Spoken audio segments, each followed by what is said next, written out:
गोलाकार हैं और थाली के समान आकार वाले हैं। अपने यहाँ पृथ्वी गोल नहीं मानी है, वैज्ञानिक लोगों ने और वर्तमान के भूगोल में गोल मानते हैं, लेकिन जैन भूगोल में पृथ्वी को चिपटी माना है। अब हमें देखना है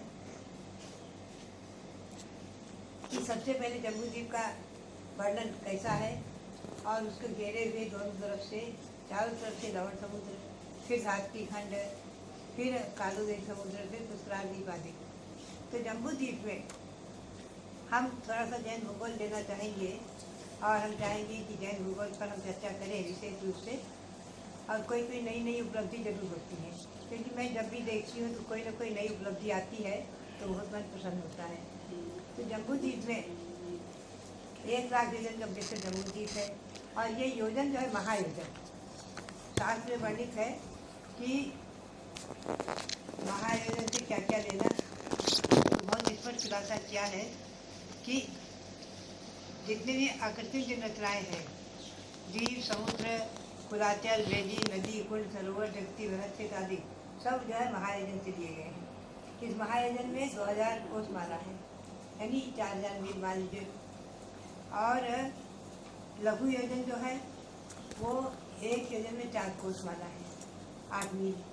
तो देव, मनुष्य, तिर्यन और नारकी, इनके शरीर की ऊंचाई का प्रमाण और चारों प्रकार के देवों के निवास स्थान और नगर आदि का प्रमाण जो है वो लघु योजन से। ये अपने को ध्यान में रखना है कि महायोजन से आकृतिक रचनाएँ हैं और जो ये देवों के शरीर की अवगाहना, ऊंचाई आदि है, ये लघु योजन से है। जैसे भगवान महावीर स्वामी के शरीर की ऊंचाई 7 हाथ की है और भगवान शब्देव के शरीर की ऊंचाई चौथे काल में 500 धनुष थी। तो 500 धनुष में एक धनुष में 4 हाथ देंगे तो 500 धनुष 2000 हाथ। और नगरी की रचना भी जो है लघु योजन से ली जाएगी। तो जैसे 12 योजन की अयोध्या नगरी मानी है, राजधानी प्रत्येक तीर्थंकरों की 12 योजन की मानी, तो 96 मील की हो गई, लगभग 125 किलोमीटर की। तो अपने को ये समझना है कि जम्बूद्वीप में 7 क्षेत्र हैं। आज मैं संक्षेप में थोड़ा सा लेऊँगी। मैं चाहूँगी कि अपन थोड़ा सा गूगल में चले और गूगल में नई नई कोई ना कोई चीज़ें अपने को मिलेंगी। तो इसमें जो है जम्बूद्वीप में 7 क्षेत्र हैं। आप सबको ही मालूम है, भरत, हैमवत, हरि, विदेह, रम्यक, ऐरण्यवत, ऐरावत। तो इसमें भरत क्षेत्र में और ऐरावत क्षेत्र में 6 खंड हैं, एक विजार पर्वत होने से, और गंगा नदी, सिंधु नदी, उधर रक्तुगा नदी के निकलने से। तो इन 6 खंडों में एक खंड जो है समुद्र के तरफ का, लवण समुद्र जो घेरे हुए चारों तरफ से, उस तरफ का जो बीच का खंड है वो तो है आर्यखंड और 5 रेखखंड है। चक्रवर्ती 6 खंड पर विजय करते हैं और अर्धचक्री नारायण, पतिनारायण और बलभद्र, इनके 3 खंड का स्वामित्व माना है। 3 खंड के स्वामी होते हैं इधर के ही विजार पर्वत की घर। तो ये 6 खंड में विभाजित हमारा जम्बूद्वीप का भरत क्षेत्र है। भरत क्षेत्र जम्बूद्वीप के 190वां भाग है। 190 का भाग देने से जो लगता है 526 योजन का लगभग होता है, कुछ थोड़ा सा अधिक। तो ऐसा ये भरत क्षेत्र है। तो हमको ये देखना है कि आज भरत क्षेत्र में पंचम काल चल रहा है और हमारा और आपका सौभाग्य है कि पंचम काल में भी देखिए, पंचम काल में भी जो है सत्योगी हुए हैं और भगवान महावीर के शासन से 683 वर्ष तक की अंग और पुर की रचना भी रही है। फिर अंगपुर का अंश का ज्ञान है। लेकिन आचार्य ने कहा है कि इस पंचम काल में भगवान महावीर का शासन अविच्छिन्न है, यानी पंचम काल के अंत तक 21,000 का पंचम काल है। 21,000 वर्ष के अंत काल में पंचम काल के अंत तक जैन शासन रहेगा। मुनि भी रहेंगे, आर्यिकाएँ भी रहेंगी, श्रावक और श्राविकाएँ रहेंगी। एक मुनि वीरांगन, एक आर्यिका सर्वस्त्री और एक श्रावक और श्राविका। ये पंचम काल के अंतिम समय में संलेखना धारण करेंगे, उसके बाद जैन धर्म अस्त हो जाएगा, यानी छठे काल में नहीं रहेगा। ये हमें और आपको एक काल परिवर्तन की थोड़ा समझना चाहिए, क्योंकि इस काल परिवर्तन को समझ करके हम श्रद्धा करें और चिंतन करें कि हम और आप भाग्यशाली हैं जो आज पंचम काल में जन्म लेकर भी और मोक्ष मार्ग को पाया और संयम पाया, महाव्रत मिले, 28 गुण मिले और गुरु की कृपा से हम और आप दीक्षित होकर के मुनि बने, हमारी गाय बनी, मुनि बने। ये बहुत बड़ा सौभाग्य और ये उपकार देखा जाए तो हमारे संतों ने, आचार्यों ने हमारे पर अनुग्रह करके किया। आज तो कल तो गुरु पूर्णिमा है, हमारे आज दीक्षा गुरु आचार्य श्री गिरिसा जी महाराज का ईस्वी सन 1876 में जन्म हुआ था। ये आषाढ़ शुद्ध पूर्णिमा के दिन वीर गांव में, ये खंडेलवाल जाति के रत्न। बात यह है कि जैन में, मैं बीच में जरा सा विषय हट कर हूँ कि जैन में अपने वर्तमान में उपलब्ध 84 जाति मानी गई है। फूलवाल 25 आती है, उसमें 84 जाति के नाम आते हैं। अग्रवाल, जायसवाल, खंडेलवाल, पल्लीवाल, पद्मावती गुरवाल आदि की जातियाँ और दमेचू और चतुर्थ, पंचम आदि और अनेक प्रकार की जो जातियाँ हैं, ये एक प्रकार से जैसे जो मान लीजिए आचार्य श्री गिरिसा जी महाराज जी कहा करते थे, मामी जी महाराज जी कहते थे कि ये जातियाँ क्या है कि जैसे गेहूं में अनेक जाति होती है, चावल में अनेक जाति होती है, कोई बासमती चावल है, कोई अनेक प्रकार की जाति की चावल आसमानी जाती है और आम में अनेक जाति होती है, गुलाब के फूल में अनेक जाति होती है। उसी प्रकार से ये जातियाँ, सभी जाति अपने आप में शुद्ध हैं और उनमें महापुरुष जन्म लेते रहे हैं और मिश्रण होने से संकर दोष हो जाता है, हमारी प्रतीक है।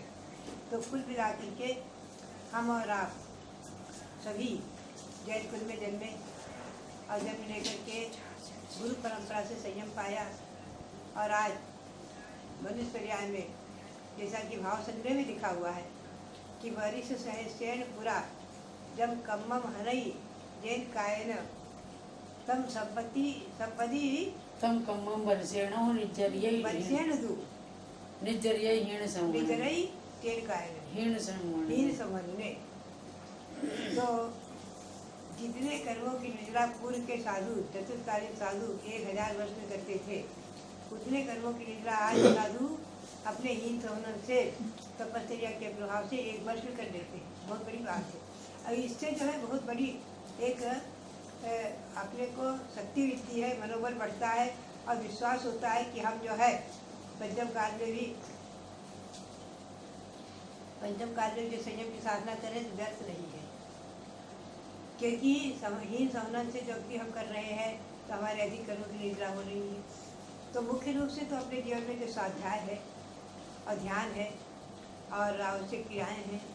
अभी नंदीश्वर पर्व में नंदीश्वर भक्ति का पाठ होता है, 4 भक्ति का पाठ है, आप लोगों ने भी किया होगा। सिद्ध भक्ति, नंदीश्वर भक्ति, पंचगुरु भक्ति, शांति भक्ति, और इन चारों को पढ़ करके समाधि भक्ति और कृतिकर पूर्वक। तो बात यही है कि अपनी आवश्यक क्रियाओं में आनंद आता है और यही आनंद जो है, पूज्य पाठ स्वामी ने कहा है, आनंदो निर्धन सिद्धम कर्मो कर्मे धर्मनारतम न जासो खिद्यते योगी वही दुखेशु अचेतना। ये जो आनंद होता है, हमें कोई भी क्रिया कर रहे हैं, कोई पाठ कर रहे हैं, ध्यान कर रहे हैं, कुछ भी कर रहे हैं, जो आनंद उत्पन्न होता है, आत्मा भिन्न है, शरीर भिन्न है, समय का स्वाध्याय, जिनमें चतुर्थ भगवान आत्मा है, आत्मा भिन्न है, शरीर भिन्न है, अधिक तो चिंतन है। ये चिंतन और स्वाध्याय, इससे जो आह्लाद और आनंद होता है वो हमारे प्रतिक्षण कर्मों की निद्रा कर रहा है। अनारतम प्रतिक्षण आने वाले जो कर्म हैं वो उद्धम दहती, भस्मसात हो रहे हैं, नष्ट हो रहे हैं, गिर रहे हैं, झड़ रहे हैं। और इसे जो है योगी बहिर्दुखेषु अचेतना न खिद्यते, बाहर के दुखों में अचेतन जैसा हो जाता है, यानी भूल जाता है। तो इस पर हम लोग चिंतन करते हैं कि कई बार अपने गुरु महाराज कहा करते थे कि जैसे कोई कपड़े का व्यापारी है या शराब खाए कोई है और उसकी दुकान पर ग्राहक ज़्यादा भीड़ है, बहुत उसमें व्यस्त है, लगे हुए हैं। बच्चे ने आकर कहा चलो पिताजी भोजन के टाइम हो गया। एक बार कहा, 2 बार कहा, 3 बार कहा, लग ही नहीं गया। अपने व्यस्त हैं, अपने कमाई में लगे हैं, व्यस्त हैं। तो बाद में कहते हैं तू कब आया? बच्चे को पूछते हैं क्या है? तो कहता मैंने 10 बार कह दिया आप खाना खाने चलो। तो यानी व्यस्तता में उसे सुनते हुए भी नहीं सुना, देखते हुए नहीं देखा, बच्चन भी न बच सकती। तो यही स्थिति है कि हम जो है देखते हैं कई बार स्वाध्याय कर रहे हैं या लिख रहे हैं, लेखन कर रहे हैं, कोई आया हाथ उठा कर आशीर्वाद दे दिया, बाद में फिर आए पूछते कहाँ से आए? बोले माता अभी आपने आशीर्वाद दिया था, मैंने तो 2 बात ही की थी, लेकिन अपना उपयोग अलग था।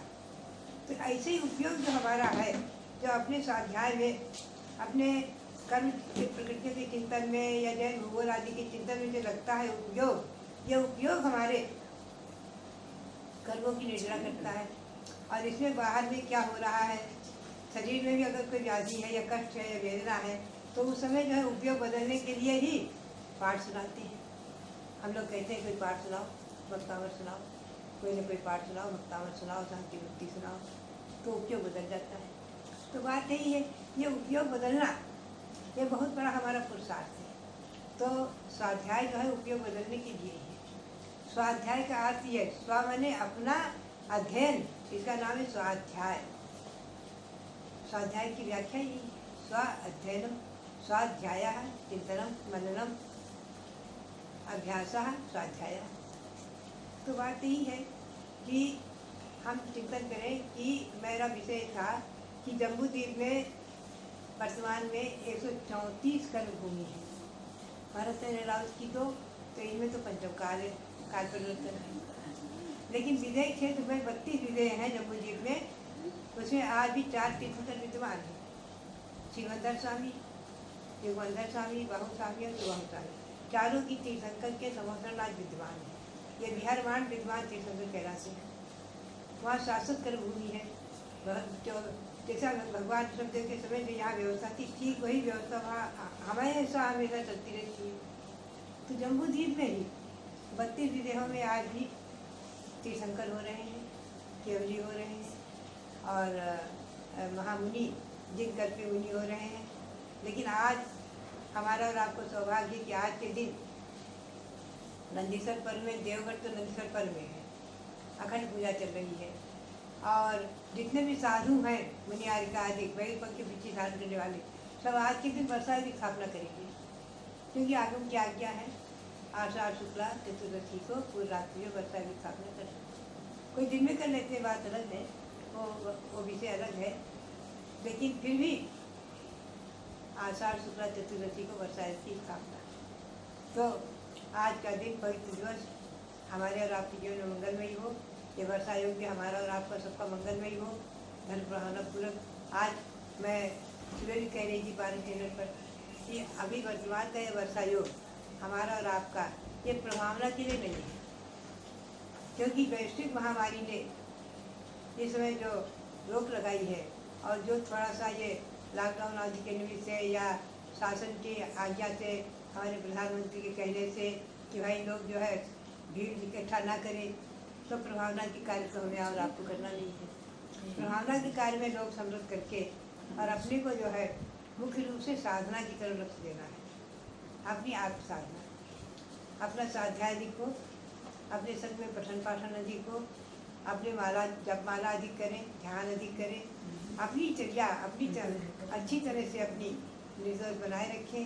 और जो तीर्थ पर साधु हैं, मैं तो कहती हूँ बहुत अहोभाग्य है, और जो गांव में नगर में भी वो भी अपने मंदिरों के दर्शन का सौभाग्य प्राप्त करें। और अपने संघों में सभी के दिन प्रतिमाएँ अवश्य होंगी, नहीं हो तो संघों में दिन प्रतिमाएँ रखें। मंदिर जाने का नहीं अगर हो साधन तो और अपना साधना करते हुए हम और आप अपना एक वर्षा योग पूर्ण करें। इसी भावना के साथ आज मैं इस विषय को पूर्ण करती हूँ कि हमें जो है थोड़ा सा जैन भूगोल पर भी चर्चा करेंगे आगे कि जम्बूद्वीप में 2.5 दिन में कहाँ से जम्बू वृक्ष पे रहे हैं, इनके परिवार में कितने हैं, क्या है, इस पर भी अपन चर्चा करेंगे आगे। कुछ जैन भूगोल से संबंधित नए नए विषय जो अपने को थोड़ा स्वाध्याय में उपलब्ध होते हैं उन पर भी चर्चा करेंगे। इसी भावना के साथ सभी साधुओं के लिए नमन, नमोस्तु और सावकों के लिए बहुत बहुत मंगल, आशीर्वाद।